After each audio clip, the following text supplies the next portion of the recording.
And so tonight we salute Lieutenant General Mark Sasseville and retired Major Heather Penny for their service and what they were willing to do on that fateful day. I'm David Muir. Thank you for being here with us this week. I'll see you on Monday night. Good night.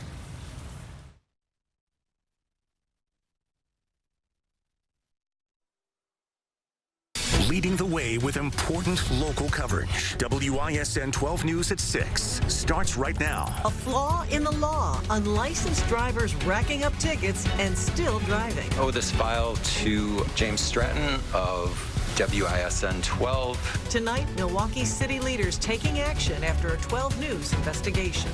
A beautiful end to the work week, but tracking an impact day with rain to start off the weekend. The latest on Weather Watch 12. And Joyce retiring from the anchor desk after 18 years at WISN 12. The District 7 police station was shut down. Tonight, she's being asked the questions. What do you hope Southeast Wisconsin knows or remembers about you? From her decision to step back to what she'll miss most as we celebrate a career of excellence. First at 6, the 12 News investigation has the Milwaukee Police Department in the hot seat. 12 News uncovered a flaw in state law that allows repeat offenders to continue driving without a license. Investigative reporter James Stratton was at City Hall today when council members asked tough questions of police leaders. Across Wisconsin, drivers continue to get tickets instead of charges for not having a driver's license, some with deadly consequences. I spoke to Chad Stark last night, who's the brother of Jason Stark.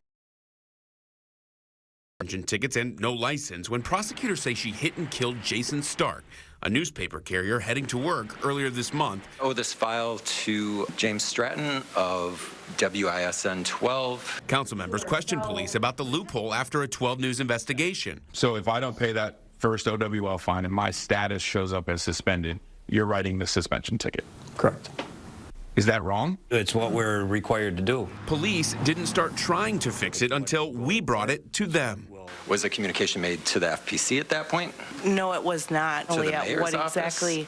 No, I did not. And not to the council, because I sit on that. To no one, because I myself had to understand the issue before I could speak to it to anyone else. 12 News has identified 4 recent deadly crashes involving drivers with no license despite getting ticketed multiple times, when the law says they should be criminally charged on the second stop. We have no idea how many people haven't been referred for criminal charges on a second offense. Correct. Okay, correct. I see that as a problem. Police say they're waiting for guidance from the DOT. The work to fix this is underway. Obviously, lives are at stake here. Milwaukee police say they're working to meet with DOT to figure out if it's something DOT can quickly fix or if lawmakers need to step in. DOT invited to this meeting today, but didn't show up. In Milwaukee for you tonight, I'm James Stratton, WISN 12 News. If you'd like to see any of James's previous reporting on this, including a request for state-level action coming from it, just click on the Investigates tab on the WISN 12 app. Tonight, Milwaukee police are looking for the person who shot and killed a 10-year-old girl while she slept. Family of Isdenialis Ortiz tells 12 News around 12:30 this morning, a relative accidentally fired a gun through the floor. The bullet hit and killed Ortiz as she slept in bed. The shooting did not injure her little brother sleeping beside her. Ortiz is the 8th child, 17 or under, shot and killed in Milwaukee this year. We know there's an issue with guns. We know that. That's not a hidden issue. I think, is getting these guns off the street, getting more of the gun locks out here. At last word, police had made no arrests. A Milwaukee man is now charged, accused of punching a Brookfield police officer and dragging him with a car. The incident happened after a traffic stop Tuesday night in the Brookfield Square Mall parking lot. The officer went to a hospital for treatment and has since been released. Prosecutors charged 33-year-old Bruce Hendon Jr. with several felonies, including hit and run and battery to an officer. 35-year-old Serena Hicks is also facing charges. Investigators say she removed a bag with a gun from Hendon's car. 2 people have confessed to destroying a Pewaukee yard sign that promoted inclusivity. As we first reported Tuesday, police say someone ripped up the sign in someone's yard and left a handwritten note with vulgar messages. Police say they interviewed 2 juvenile suspects who then confessed. Police gave them both citations. Weather Watch 12, a beautiful day today, but tomorrow, not so much. Meteorologist Gino Recchia is in for Mark. Gino, we have rain in tomorrow's forecast. That's right. We do have that moving in here during the morning hours tomorrow, and it is going to stick around through the early afternoon before we start to dry out. So if you're wanting to do something outside, looks like the dry hours will be here later in the early evening at the latest. Weather picture right now. It's quiet, it's beautiful, it's sunny, temperatures in the 70s and near 80 degrees. But here comes the rain moving across from Missouri into Illinois, and this will arrive here by the morning hours tomorrow. It's a slow moving system. We'll have on and off rain showers during the morning hours into the afternoon. For tonight, gradually increasing cloud cover, temperatures in the upper 50s. For tomorrow, lower 70s with that rain, but it's not going to be a washout completely for the weekend. We'll talk about Sunday's forecast coming up. First Lady Dr. Jill Biden is in Milwaukee tonight. She is set to speak at Festa Italiana's opening ceremonies. Right now, let's take a live look from Meyer Festival Park. We understand she is on the grounds right now. Her remarks are expected to happen within the next few minutes. She is the first Italian-American First Lady in U.S. history. She's expected to travel from Milwaukee to Erie, Pennsylvania tonight, then give tomorrow's commencement speech at Erie County Community College. Commitment 2024, the Biden campaign today officially launching an effort to target black voters in Wisconsin ahead of November. Whether they like it or not, they're going to hear from you and see. They're going to hear from me, and I'm prepared to listen to why you don't want to vote or you want to vote for Trump. Just hear me out. Sunday on Upfront, Congresswoman Gwen Moore, the new effort in reaction to the Trump verdict, Sunday morning at 9, right here on WISN 12. 12 News is honoring graduating high school students with our senior shout-outs. Akila Muhammad is graduating from Milwaukee High School of the Arts. She plans to go to college and major in illustration. LaToya Austin is going to Louisiana State University this fall after graduating from Rufus King High School. And Miranda Melvitz is graduating from West Allis Central High School. She's attending UW-Madison in the fall. You can submit your graduate's photo on WISN.com and watch for more students in every 12 newscast. Coming up, the Milwaukee Brewers are taking on that other team from Chicago. And tonight is Joyce's final newscast behind the anchor desk. I'm so grateful for whatever the next chapter might hold.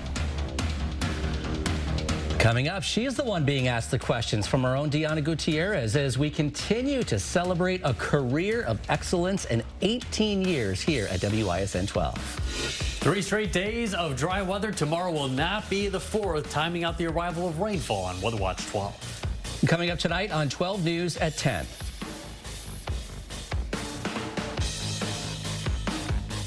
A new billboard for a 2009 Milwaukee cold case victim. How the family hopes it'll bring her justice. And a man facing a felony charge for climbing Milwaukee landmarks like the Art Museum and City Hall. Tonight, his interview with WISN 12 that prosecutors are now using as evidence. That's coming up tonight at 10 after 2020. Hey, Milwaukee, grab your phone and scan this QR code to download our free Very Local app. Watch our newscasts, original series, and so much more. Scan the code and stream like a local. Today, a special celebration here at 12 News as we honor 2 members of the WISN family. Engineer Norm Honeycutt is retiring after 34 years. And after 18 years here, Joyce is signing off from the anchor desk for the final time tonight. And it's a bittersweet day today, and the tables have turned. Joyce, you are now the interviewee, and I had the honor to ask you about your career of excellence. What moves you, what inspires you, and what are you looking forward to most as you enter this new chapter? Are you ready? I think so. Okay. I'm always more comfortable asking the questions than answering them, but I'll give it a shot. When thinking about your decision to step back, what was your thought process? For me, it was a lot of family influence, knowing that a grandchild was on the way, another daughter is about to get married. My heart broke shortly after Mike Anderson retired. He probably only had about a year of retirement before he so tragically passed. Nobody knows how much time you have. I'm going to seize this while I can and do the best I can, and I feel like I'm not leaving any opportunity aside. What makes this time a little bit different in terms of leaving? You know, when I left Channel 6, it was with the hope that someday somehow the stars would align, and I will forever be indebted to the management at Channel 12 because truly the day after I left Channel 6, they reached out to me and said, when you're ready to come back, please consider us. But now that I'm leaving, I'm not going to come back in any anchor type capacity. I'm grateful to be able to do periodic projects because it's in my blood, but I really feel that there's a sense of finality here, and I'm so grateful for whatever the next chapter might hold. What do you know you'll miss most from journalism, from the newsroom? Oh, that's easy. From this whole building, the people. Seems cliche about a work family, but it's not cliche for me. I will miss the jolt of energy when there's breaking news. We interrupt programming for breaking news. Miss the desire to be immediately prepared when something happens, but I am hopeful that I'll do my best to live in the moment. Do you still get nervous? Does that ever go away? I get nervous all the time. And one of my first news directors said, when those butterflies go away, that's when you need to worry. And you always want to be, again, energized by the goal of doing a good job, but never so lackadaisical about it that, you know, you come off as aloof. Well, I'm nervous right now. That's good. That's good. So am I. There you go. But you take time out of your day to meet with students, to talk to students. Why is it so important for you to do that? Oh, you got to pay it forward. And I really think it's important to explain to the next generation how rewarding this career can be. If you want a chance to learn something new every day, to have a way to influence people's collective thought, what better way to do that? What do you hope for the future journalists? I hope they carry with them attention to detail, power of preparation, and the continued willingness to comfort the afflicted and afflict the comfortable. What keeps you motivated? It's the challenge. So if you tell me I can't do it, I'm like, you know what? I'm going to figure out a way that I can. Joyce, who taught you your work ethic? Oh, my mom and dad. My father could not read. My father left school in like 2nd or 3rd grade because he had to help his father, whose wife suddenly died. So he was left helping raise the kids. And my first newscasting, if you will, when I would sit with the Chicago Sun-Times and the Chicago Tribune, because I grew up in Chicago, and read the stories aloud to my dad, because he was trying to learn how to read, even though he didn't get out of grade school. And my mother did not get out of high school. They both worked so hard that me and my 4 brothers and sisters not only have our college degrees, we all have graduate degrees because they knew the power of education. What do you hope Southeast Wisconsin knows or remembers about you? That I try my best every day to be sure what I was saying was accurate and clear.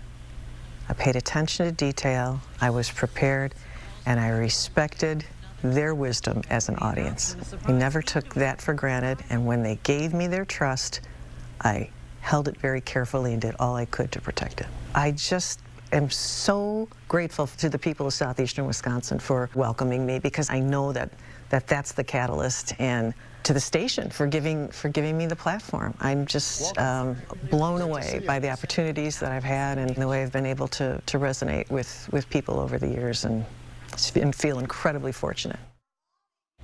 And it almost goes without saying that we know there will be a void in the newsroom, but we are just so lucky enough that you'll be coming back periodically, so you're not leaving completely. But, you know, as so many people have said, there's big shoes to fill, and they're so big because your career of excellence is just so grand, Joyce. But I want you to know that in every step that I take in this new role, I have your legacy, your inspiration, and your poise in the back of my mind, just keeping me going. So I thank you for that. Well, that means so much to me, and I have no doubt you will absolutely run with this baton. You're well positioned, and your heart is in the right place, and your alignment with the goals of the importance of this job. That's what you always keep in front of mind, and I know you'll do that. Thank you. And I just want to say it's been an honor and a privilege to be here with you night after night for several years.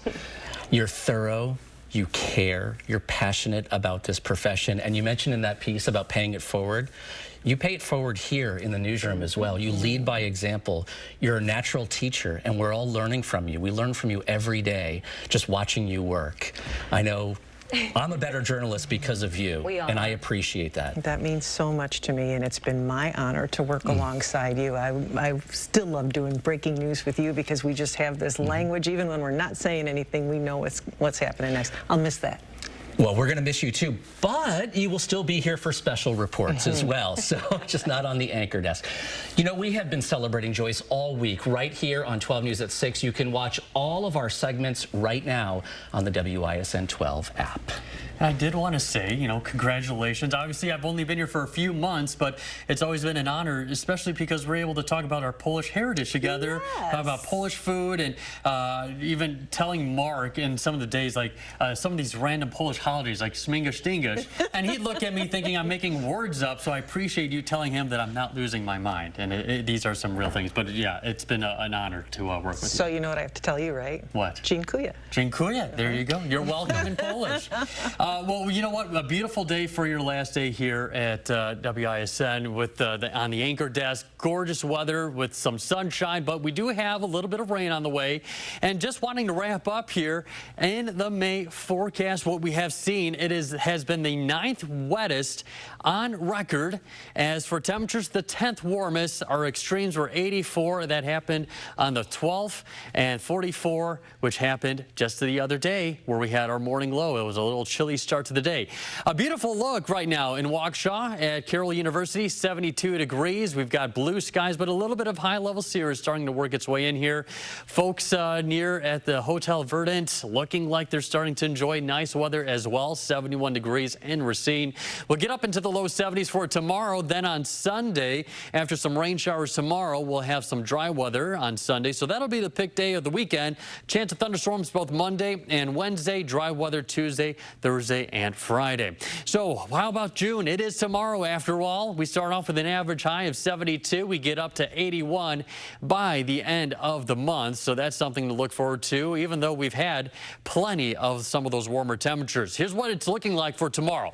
Starting off the weekend, perhaps a little bit of initial dry weather on sunrise, but the rain's not too far away from us. We'll see that moving up here as we head into the rest of the morning and early afternoon before we dry out by the evening hours. If you want to do anything, you want to go to some of the festivals, be outside, tomorrow evening will be the better opportunity because a closer look does show that rain moving in here.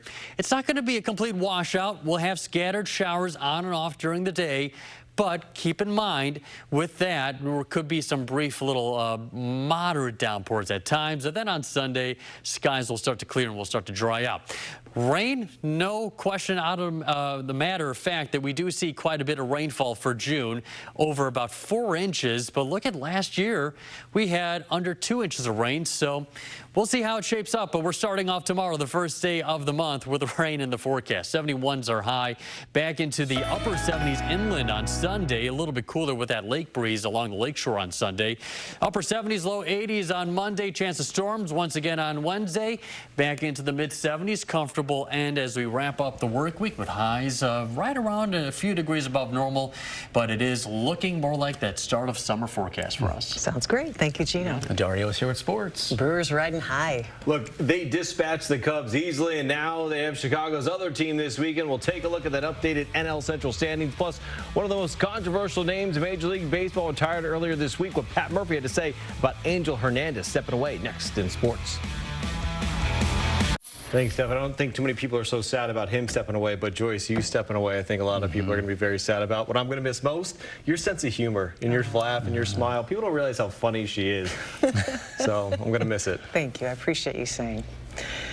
Now's my time. Now's my time. We have been through a lot together, haven't we? To name a few: the Bucks championship, COVID, 9/11, January 6th, Cryptosporidium, Jeffrey Dahmer, Packers in the Super Bowl, 6 presidents, 5 governors, the list goes on and on. 35 years in one community can do that. It can also make you feel like you're home. From my first newscast in Milwaukee in 1988, the people of southeastern Wisconsin have welcomed me and made me feel like family. When I left that role in 2005 to be more hands-on with my own family, I said at the time that I hoped I could one day come back to this because it's in my blood. Little did I know that WISN 12, the top-rated station then and the top-rated station now, would make that happen. It's been my dream to do this work. To do it here with these colleagues has been a gift. Being surrounded by people who believe in this mission as much as I do, that this work is important and vital in creating a sense of community. You see it with our on-air team, Patrick, Mark, Dario, all of our anchors and reporters all the time. But our behind-the-scenes crew believes in it too. We couldn't do any of it without everybody in this building being on the same page. I'm honored to be part of this team. But I know the true secret to my longevity in Milwaukee is you, our viewers. Even this week, you've been sending me reminders of how we've connected, whether you seeing me on the air years ago inspired you to study journalism, or if I did an interview that helped expose a problem, or if the question I asked helped clarify an issue for you. Thank you for letting me know that.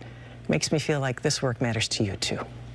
I am leaving the desk as my own family has grown. I'm a grandma now, but I assure you, you are in good hands. I'll check in from time to time with special projects, but please know throughout my time with you, I never took your support nor your trust for granted. So for now, all the best. And one last time, thank you for your company.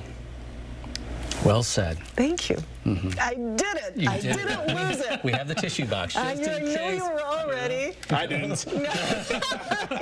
That was great. We're sending you off with sunshine tonight. I know, and that makes me so happy. At least we could do something good in the weather department here. For Festa Italiana for tomorrow, a little bit of some rain showers. If you want to plan on going, head into the evening hours. That's when we'll start to try things out. So appreciate everything you've done, everything the station's done, everything you've done. Thank you. Good night.